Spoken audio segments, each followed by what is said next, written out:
Et après, on vous dit quelle est la solution générale. Donc, déduire l'ensemble des solutions, on avait dit c'est la somme des deux, ce que vous avez trouvé tout à l'heure. Troisièmement,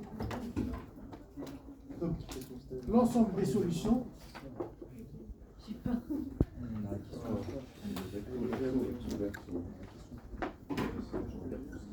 et donc, solution sans second membre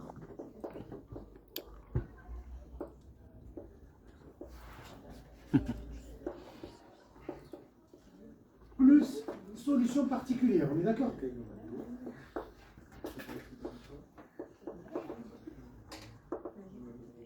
Plus la solution particulière. Solution sans second membre plus la solution particulière. Donc, nous, la solution sans second membre, c'est celle-là. Et la solution particulière, c'est celle que je vous ai donnée. Donc, la solution générale, c'est V de x qui est égal à C exponentielle. Alors, moins un quart de x, vous pouvez le laisser comme ça. Comme vous pouvez l'écrire sous forme de valeur décimale, c'est 0,25. La fonction X plus la solution particulière, c'était quoi? C'était exponentielle 0,5 moins 1 x moins 1. Voilà. Vous voyez, sincèrement, entre nous, les jeunes. Alors, vous avez deux choses, parce que le jour de l'examen, vous avez la partie écrite, vous avez la partie orale. L'examinateur peut vous demander, par exemple, d'expliquer une partie de ce que vous avez fait. Oui, oui. La partie écrite, elle est ramassée.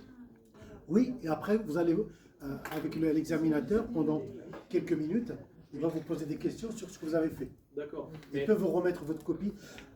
D'accord. D'accord, mais c'est-à-dire qu'on planche sur notre épreuve pendant une heure avant, voilà, c'est ça. Oui. Et après, on donne notre copie.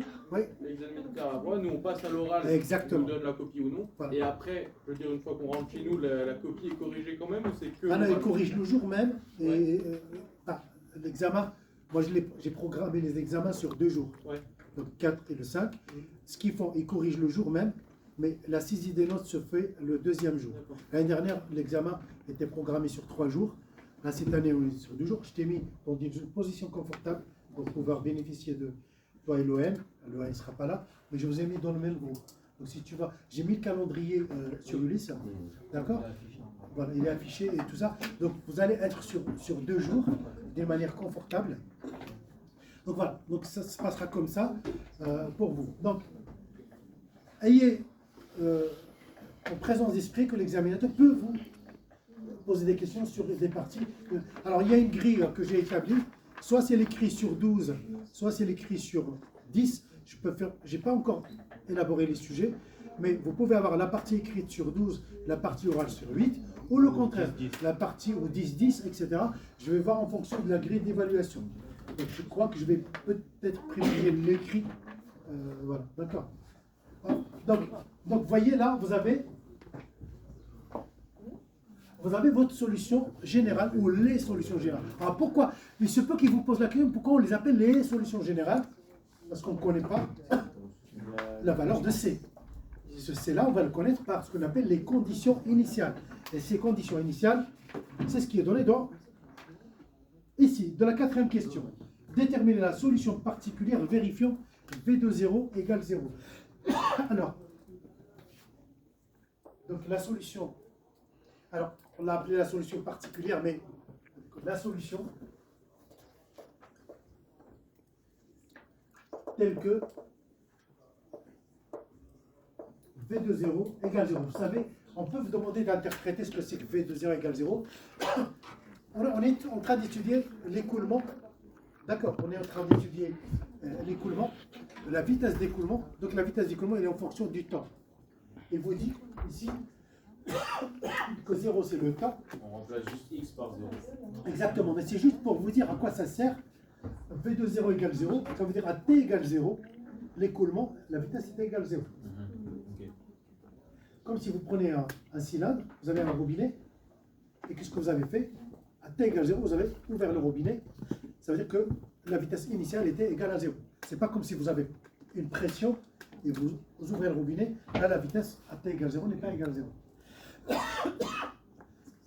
Monsieur, du coup, pour la question 3, il suffit juste de réécrire. Oui, exactement, la somme des deux. Vous voyez, petit à petit, vous gagnez des points, et petit à petit, vous dites, ah ben super, Ouais, ça alors va. là j'ai 6, alors là j'ai 5. Donc c'est bien. La solution partie, et là je vous demande de lâcher vos crayons, vos stylos, vous regardez. Parce que c'est la partie où quel que soit le niveau, que ce soit des licences, que ce soit des masters, que ce soit même des ingénieurs, bon, ils commettent la même erreur, je ne sais pas pourquoi. On vous donne ça, mais ça. On vous donne ça, vous écrivez comme ça, vous n'écrivez rien, attendez, je vous laisserai le temps. Vous écrivez ça comme ça, égal. Équivalent. Et ce que vous faites, la première partie qui est à gauche, vous allez remplacer le x par 0 ici. Oui. D'accord. Donc, vous faites C exponentielle moins 0,25 fois 0, plus exponentielle de 0,5 fois 0, moins 1. Vous avez écrit cette partie, on est d'accord? Alors, pourquoi je vous dis ça? Parce que ça paraît vraiment évident et débile ce que je dis, mais la plupart ce qu'ils font, ils posent ça égale 0 et ils continuent. D'accord? Ils ne savent pas ce qu'ils cherchent. Nous, ce qu'on cherche, c'est la constante. Pas oublier. J'ai posé ça égal à ça. Enfin, c'est ça. Et ce égal-là, je le retrouve ici. Et ce 0-là, je dois le remettre là. Si maintenant, vous avez dans les conditions initiales, V de 0 égale 5, vous remplacez x par 0 ici, égale 5. Vous devez mettre votre égal. C'est très important. Parce que la plupart, qu'est-ce qu'ils font? Je vais te dire ce qui se passe quasiment toujours. Vous allez écrire, vous allez mettre égal et égal que ça. Égal, C, plus 1, etc. Et après, vous savez plus ce que vous cherchez. Vous cherchez une constante. Et je vous ai donné l'égalité. Je vous ai donné la condition initiale. Donc, c'est le premier terme. C'est lui. J'ai remplacé x par 0. Cet égal-là, je dois le retrouver ici. Et je retrouve mon 0. Parce que je suis en train de résoudre une équation. Et une équation, c'est une égalité entre deux membres connus. Soit il y a une inconnue d'un côté et la partie connue de l'autre côté. Et là, toujours équivalent. Les examinateurs adorent, surtout les profs de maths, sont un petit peu très sensibles aux quantificateurs logiques. Vous mettez des équivalents, etc. Ça ne vous coûte rien. Une équivalence, ça veut dire que je peux aller, ça fait les deux sens. C'est ça ce que ça veut dire équivalence. C'est la même chose. C'est la même chose. Ça veut dire ce membre, cette proposition logique implique cette proposition logique et cette égalité qui est logique implique cette proposition. Voilà, donc c'est. Alors, vous avez C moins 0,25 fois 0. C'est 0. Donc, ça fait exponentielle 0. 0,5. C'est 0. Moins 1 égale 0. Toujours égale 0. Ah, ici, c'est égal 0. Mais si on vous donne un autre chiffre, vous mettez l'autre chiffre. Si on vous met V de 1 égale 0, là, c'est le x qui est égal à 1. Je le remplace par 1 ici et là. Du coup, ça fait 1. D'accord. Non, ça ne fait pas 1. Non, mais la constante. Oui, voilà. Mais sauf que ce qui est entre parenthèses, c'est la variable. Ce qui est après l'égal, c'est le résultat. Parce que je sais que ce que je dis, je le répète, mais je sais que ça prête à confusion dans le raisonnement. Alors, exponentielle 0 est égal à 1. Donc ça fait C Plus 1. plus Moins 1 moins 1 égale 0. 1 moins 1, c'est 0. Donc ça veut dire que C égale à 0. Et bien, bon débarre. C égale 0, donc je remplace mon C par 0, et j'ai la solution de l'équation différentielle qui correspond à un écoulement nul à t égale 0. Donc j'ai trouvé C. Donc vous pouvez écrire sur votre copie un petit peu de rédaction, conclusion.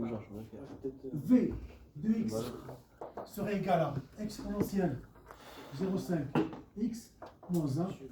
Vous avez gagné votre vie. L'exercice de la partie 1 est terminé. Et donc voilà, c'est bon? Est-ce que vous avez des questions? Tu peux arrêter, s'il te plaît.